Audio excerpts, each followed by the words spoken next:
Depuis les premières civilisations, l'or fascine par sa beauté, sa rareté et son éclat inaltérable.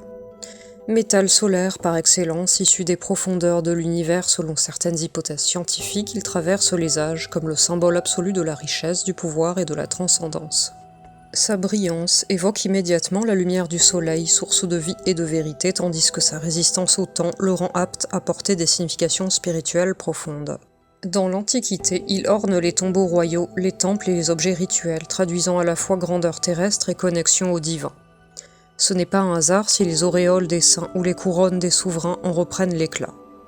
L'or désigne ce qui est élevé, sacré, presque inaccessible.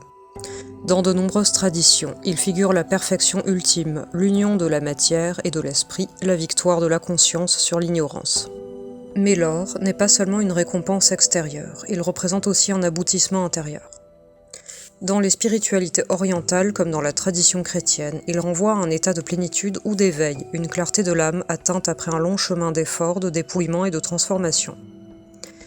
L'alchimie, en particulier, voit en lui l'achèvement du grand œuvre, la métaphore d'une évolution intime du plomb, pesant et opaque, vers un être subtil, lumineux et ordonné.